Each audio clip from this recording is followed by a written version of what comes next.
Welcome to the meeting room at Global TV Talk Show, a broadcast service of globalbusinessnews.net. Now, here's your host, Ed Cohen. Hi, it's Ed in San Diego. It's March 1. And our special guest today on Global TV Talk Show is Barbara Boldt. Barbara Boldt is in the Detroit area, and she's a communications expert. Hello.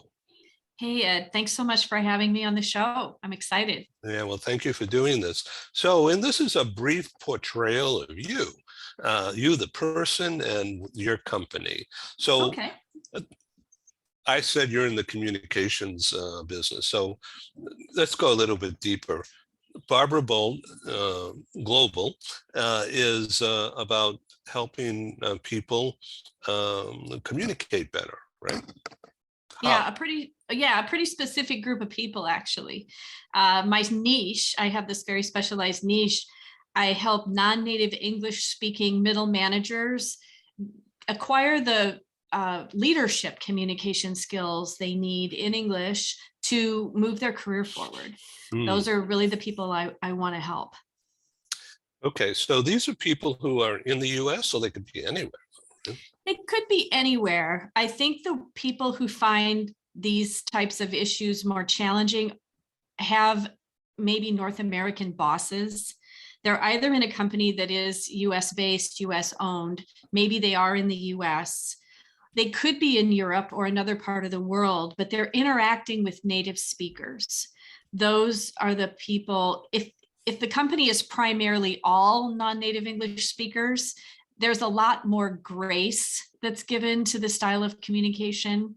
But when you're dealing with people whose mother tongue is English, there's more of a need to adjust your style so that your message lands with people who maybe either are unused to or possibly, unfortunately, a little unwilling to do the listening that's necessary if your English isn't perfect, or if you're not constructing your messages in a way that they're used to.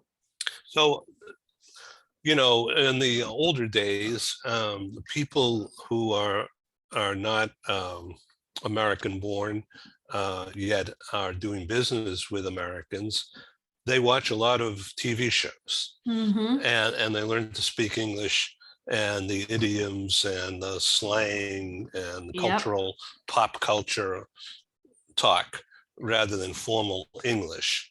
Yeah. So from music too, from music as well. Right. The way I came to teach into communication skills, the reason why I do this is because many years ago now, I expatriated myself to Italy. I moved there for this guy. I went on vacation, fell in love with an Italian, moved there to live with him. It was a total disaster. So I found myself having to support myself. And I stayed because I'm stubborn. And I ended up in Milan and got a job teaching English. And got two jobs, actually. The first one wasn't as much fun. The second one was really fun. But we had these people who, just like you just said, were learning English. This was in the 90s, middle 90s, late 90s. So there were a lot of mergers and acquisitions going on, particularly in the pharmaceutical field. We worked with a lot of people in pharma at that time. Companies now, if I said their names, they don't even exist anymore because of all the mergers that happened. But these people, some were older when these acquisitions started happening. Some were younger. The younger ones often learned English a little more quickly and a little faster. Some of the people who were further on in their career when these mergers happened really had a tough time because their minds were not as facile, I guess you could say, or as flexible. But it's funny that you said that people learn English by watching TV, because I remember this one guy. I still remember his name. His name was Franco Ferrario, and he wanted to speak English like John Wayne. And he had watched John Wayne movies. And he did sound like John Wayne, no matter what he said. It could have been about, the corporate report or something. Oh, partner. It was so funny. But that was his passion. And we had lots of people, I met lots of people in that time who learned it from music. They liked music, they liked the Stones, they liked the Beatles, whoever, and they would listen to those lyrics. And like you say, that what then came out of their mouths wasn't always appropriate for, the corporate context. So let me ask you about your Italian guy. So did he who liked John Wayne? So did he learn how to walk like John Wayne walked in the movies? He actually kind of did. He would walk around the room with this little kind of stiff gait, moving side to side. He was just lovely. And, what was cool about it was that he was so motivated. He really did want to learn English. And I think he was with HP at the time. I mean, this would have been 1997 or something like that, a long time ago. But he, that was his base. We then, of course, at my company tried to polish him up and help him understand that maybe that accent was a little bit contrived in certain ways. But, one of the things people do get from that is structure. They learn some grammar from learning English that way, because they're listening to native speakers who should be speaking more or less correct structure. So they gain some linguistic structure that way. And at a certain level, you just have to say, well, whatever works, just do it, because whatever's going to float your boat in a way is. Now, of course, the people that I'm working with, they do speak English. They have a level of English, but at a certain point in a person's career, they realize that just speaking English isn't enough. They have to learn how to persuade is what they really have to do. If you think about leadership communication or trying to get to that next level, you've got to be able to convince people. Your ideas have to be clear. You have to get recognized in the larger group of people that your unit or whatever you're working in the company. You have to stand out. You have to be identified as a person who could go to that next level. It could fill a role in the, succession planning is part of this. Where do people go in companies? And I've had some conversations with HR people who say, oh yes, absolutely. We see people who are technically very prepared, very good at what the technical knowledge that they have, but their block is their ability to communicate effectively. So those are the people that I can really help. So in this bit here, we'll call it getting to know Barbara Boldt and what she does for a living. I think that's cool. So do you do this in person at all, or is it all on Zoom? Right now, of course, it's all been on Zoom. And one of the things that the pandemic really taught me is that Zoom works very well. Yep. I think the point at which in-person is better is delivery. When someone really needs help with their delivery skills, like I'm doing delivery right now, I'm using my hands, my voice, the body language and the stand-up delivery skills are better taught in person. But anything related to structure, clarity, straightening out language issues, some of my clients, sometimes it's the fact that they've just gotten into bad habits. People have just put up with the way they speak English, and it isn't very correct. They don't have the words in the right place in the sentence, but people have been willing to figure out what they mean. So that kind of work, when I'm trying to get them to speak more correctly, because correct is clear, we can do that online. That works quite well. One of the exercises I often do is iterating one presentation. We just take this presentation, we tear it apart. It's often one they've already created, because I don't want to worry about creating content at the beginning.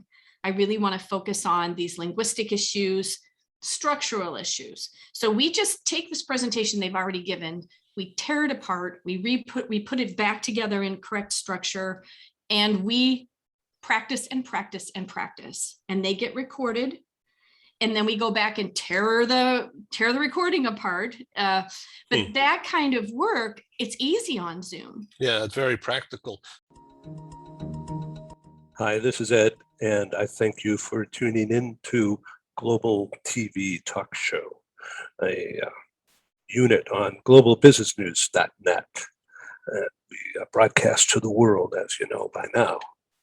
So I wanted to make sure that you understand that our programs are advertising supported. We're grateful for co-sponsors, advertisers.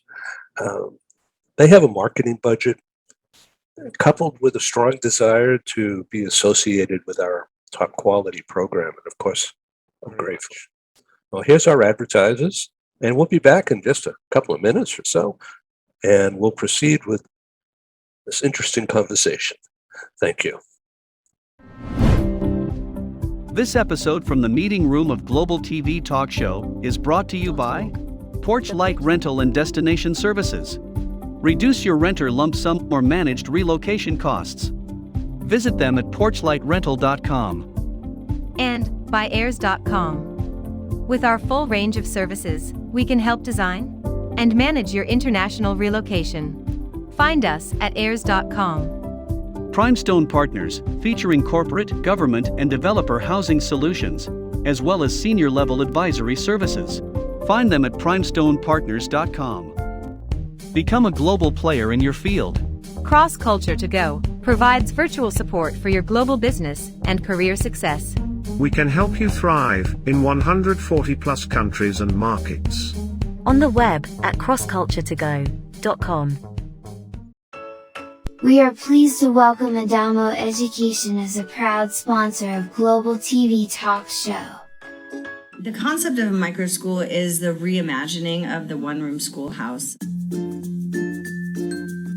My name is Tamara Becker. I'm the president and CEO of Adamo Education. The microschool concept really does not just lend itself to the personalization and the customization of learning, but also the social development and fostering that sense of love for learning. Unlike what we see in traditional brick and mortar schools, we have multiple grade levels in the same learning space.